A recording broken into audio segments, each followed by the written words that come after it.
সহজে এবং দ্রুত বড়লোক হওয়ার লোভ মানুষের এই আদিম দুর্বলতাকেই পুঁজি করেছে একবিংশ শতাব্দীর সবচেয়ে বড় ডিজিটাল ফাঁদ, যার নাম অনলাইন জুয়া বা বেটিং।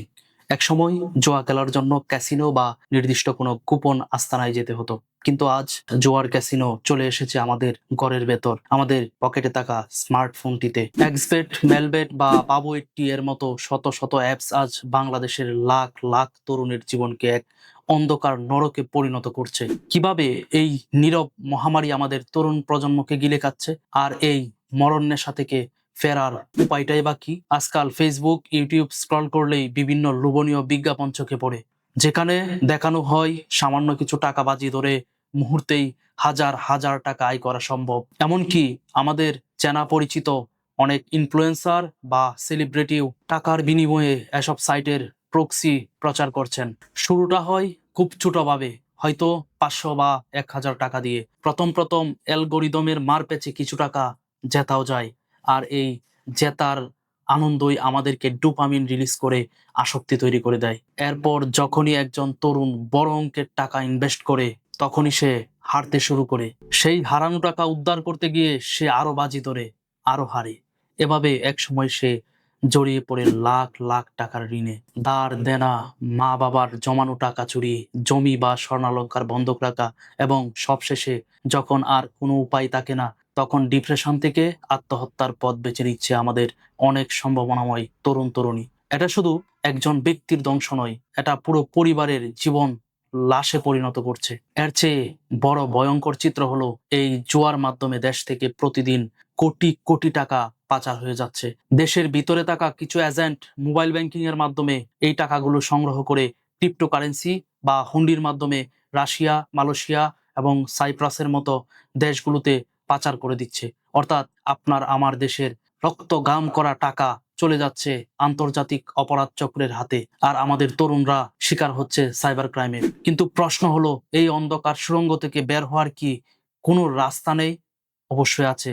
যদি আপনি বা আপনার কোনো কাছের মানুষ এই চক্রে ফেঁসে গিয়ে থাকেন, তবে এই 4টি পদক্ষেপ এখনই নিন। নাম্বার 1, ডিজিটাল লকডাউন, অর্থাৎ নিজেকে বিচ্ছিন্ন করুন। প্রথম কাজ হলো ফোন থেকে সমস্ত ব্যাটিং অ্যাপ ডিলিট করে দেওয়া এবং ব্রাউজারে এই সাইটগুলো পার্মানেন্টলি ব্লক করে দেওয়া। জুয়ার এজেন্টদের নম্বর ব্লক করে দেওয়া। জুয়া সংক্রান্ত সব ধরনের ফেসবুক গ্রুপ বা টেলিগ্রাম চ্যানেল থেকে লিভ নেওয়া।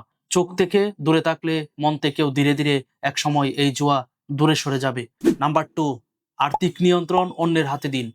জুয়ারিরা টাকা পেলেই বাজি ধরতে চায়, তাই আপনার ব্যাংক অ্যাকাউন্ট, বিকাশ বা নগদ অ্যাকাউন্টের নিয়ন্ত্রণ সাময়িকভাবে আপনার মা বাবা বা কোনো বিশ্বস্ত বন্ধুর হাতে দিয়ে দিন। নিজের কাছে কোনো বাড়তি ক্যাশ টাকা রাখবেন না। টাকা না থাকলে বাজি ধরার সুযোগও থাকবে না। নাম্বার 3, সত্য স্বীকার করুন এবং সাহায্য চান। লজ্জা বা ভয়ের কারণে অনেকে ঋণ লুকিয়ে রাখে এবং তা শোধ করতে গিয়ে আবার জুয়া খেলে। এই ভুলটি কখনোই করবেন না। মা বাবা বা পরিবারকে সত্যিটা জানান। হ্যাঁ, তারা রাগ করবেন, কিন্তু দিন শেষে তারাই আপনাকে এই ঋণ এবং মানসিক চাপ থেকে টেনে বের করবেন। নাম্বার 4, শূন্যস্থান পূরণ করুন। জুয়া খেলার সময় মস্তিষ্কে যে উত্তেজনা তৈরি হতো, তা বন্ধ হলে একঘেয়েমি বা ডিপ্রেশন আসতে পারে। এই শূন্যস্থানটি পূরণ করতে হবে আমাদের অন্য কোনো ভালো অভ্যাস দিয়ে। মাঠে গিয়ে খেলাধুলা করা, জিম করা, নতুন কোনো স্কিল শেখা কিংবা পরিবারের সাথে বেশি সময় কাটানো আপনাকে এই মানসিক ট্র্যাপ থেকে টেনে বের করতে সাহায্য করবে।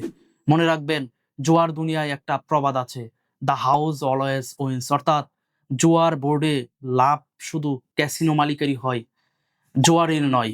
সুতরাং একটা কথা মনে রাখবেন, সহজে বড়লোক হওয়ার কোনো শর্টকাট এই পৃথিবীতে নেই। পরিশ্রম ছাড়া মেধার কোনো বিকল্প হতে পারে না। আপনার আশেপাশে যদি এমন কোনো বন্ধু বা ছোট ভাই থাকে যে অনলাইন জুয়ায় জড়িয়ে আছে, তাকে এখনই সতর্ক করুন। আপনার একটি সচেতনতা হয়তো একটি প্রাণ এবং একটি পরিবারকে ধ্বংসের হাত থেকে বাঁচাতে পারে। ভিডিওটি শেয়ার করে সবার মাঝে সচেতনতা ছড়িয়ে দিন।